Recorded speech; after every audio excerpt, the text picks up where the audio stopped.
When it comes towards building a high-performance sales team, what is it that you need to have? What are some of those elements?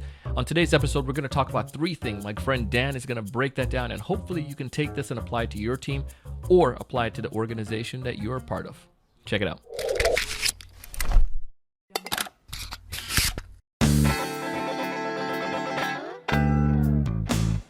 Hey, everyone. Welcome to another great episode of the Sales Evangelist podcast. I'm your host, Donald C. Kelly, the Sales Evangelist. And I'm so excited for another great episode. I'm so excited to be here with you today. And on this episode, we have Dan Zavorotny. He runs a company where he's a co-owner and COO. It's amazing. Powerful product, and I just want to give you a little bit about their name. They're Nurtisense, and he's going to talk about some of the cool things that they do, but it's all about helping you as an individual with your health that ties back to your ultimate performance. Now, the way that they run their team, I had this discovery on the podcast episode with them, and it just how it all ties together, but they follow the same idea about personalizing and making sure that we can help the individual to perform well. It's fantastic. Love it.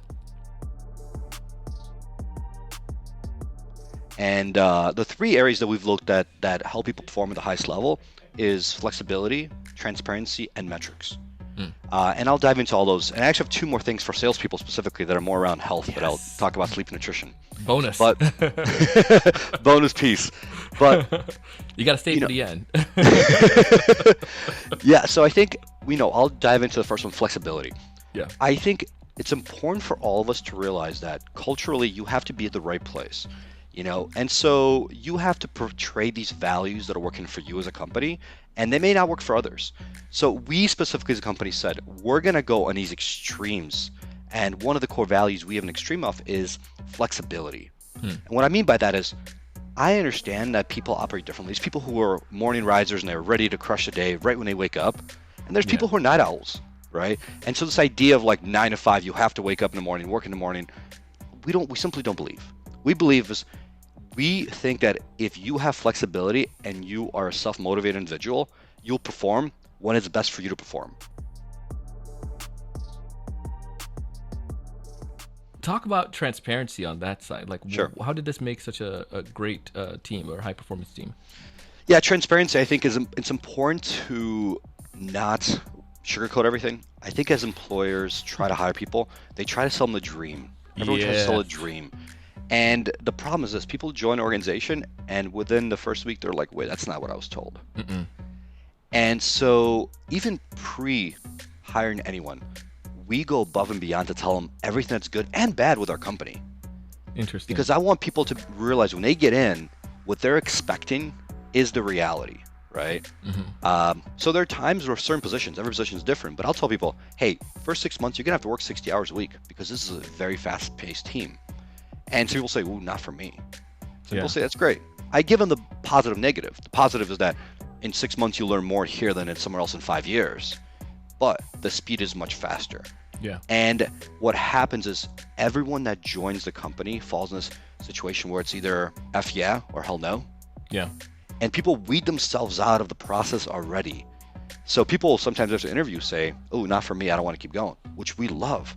Because people forget that interviewing takes so much time that having interviews with people that end up quitting a month or 2 later, and then also you have to spend time training people, is simply not worth it. No. So by being extremely transparent before they even start and getting people to say not for me, it actually helps you with spending less time on both the interview process as well as the onboarding, right? Which is a huge cost, enormous cost. And then when people start, again, we're also very transparent. If you think about most companies, they do the quarterly review. We do quarterly review as well, but any moment, you could say, how am I doing? We'll give you a rating 1 to 10, any moment in time. And there's a metrics driven for whatever you're doing every single week. And not only that, if somebody asks, how do I improve? We tell them specifically what to do. And it's not goals like, become a better communicator or improve better at sales. We'll tell you, you need to take this sales course, you need to learn this, tool, it's so specific. Yeah. And so people aren't just ambiguously thinking oh, I need to get better. I need to become a better leader. What does that mean, better leader? Yeah. And people use very ambiguous goals and ambiguous settings. And so then how do you know if you're a better leader? Yesterday, and so we go extremely transparent. So the third thing we look at is metrics. Everything has to be measured. I think it's very easy for us to get really busy with busy work. And like, Yeah. oh, look, I responded to Slack messages. I emailed 500 emails. But which of these have real impact? And so what we try to do, and I internalize this people, and I struggle with this when I first started the startup as well, because it's not a thing that we people do usually. It's some people just get assigned tasks, they do tasks. In a startup, it's more of like some tasks you're assigned, but some it's just solve a big problem, right? Yeah. Or you have several problems to solve. So how do you decide if it's working? And so we constantly tell people before you start any activity, decide what is the baseline you're starting with, right? Like, for example, anything simple like, hey, I want to run a webinar. All Mhm. right, what do I consider to be success? If I'm sending this email to 10,000 people, what do I consider success? And at every stage, how many people open this email? What is success? How many people signed up for the webinar? What is success? How many people attended? What is success? And I have that metric before I ever start, before I send anything. Yeah. Because without having that baseline of what you consider success, how can you decide if you succeeded or failed? And I see this over and over. What people do is they forget that you need to measure these things. And instead, they start spending hours and hours planning for this webinar. I know it's going to be beautiful, and the color's going to be this way, and it's going to have the sound, and we're going to have these people talk at this time, and they get it all controlled, but then no one shows up to the webinar. Yeah. And I've seen it afterwards. People say, "Webinar success." I'm like, wait a minute, why is success? No one showed up. But the product was beautiful. I'm like, if the audience did not get the product doesn't matter. It's like, what do they say? If the tree falls in the forest, the tree really fall? Yeah, it's like the tree, like, so that's the exact same thing here. Success is one, people to show up, and two, then they find value by engagement. But engagement's Yeah. the last metric in that pipeline. So many great insights on this, man. You had two more for us that you want to give real quick with the last little minute. This is the bonus, folks. Yeah, I mean, I think one of the things that I've read a lot of research about sales performance, Yes. and one of the most important things, actually two most important things, but one, they're bi-directional, is sleep. When people get great quality sleep, they just perform in sales much better. If you think about sales a lot of times there's a lot of reactionary playback here, right? As you're talking to someone, you see their facial, you know, the way they use their face, the way their body language is playing, the way they speak, the way they enunciate certain words, and you have to react in the second, in the moment. And if you haven't got good sleep, it's hard to be as reactive. You're much slower. And so sleep is very important. But what people don't realize that sleep is actually bi-directional with nutrition. If you have your nutrition on point, you actually get much higher quality sleep. Come on, bro. And so a lot of times people talk about there's rules you have to follow where you should never eat within 3 hours of bed. If you eat within 3 hours of bed, your glucose will be out of whack and you'll get poor quality sleep. And when you wake up next day, yeah. And then you wake up next day, you're now groggy because you didn't get a good night's sleep. You actually make poor decisions because you're more reactive versus thinking like, is this good or bad? Therefore, you actually eat much worse food again, neglecting nutrition. So you have this dynamic where you had bad nutrition, therefore you slept poorly. You slept poorly, therefore you have bad nutrition again next day. You have this impulsive drive. So it's important to remember, like, nutrition and sleep are just so vital for this.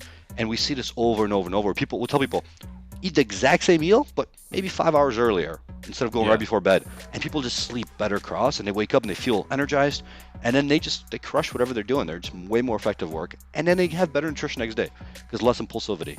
If folks want to get connected with you, to learn about you or learn about awesome products you guys have, how do they go about doing so?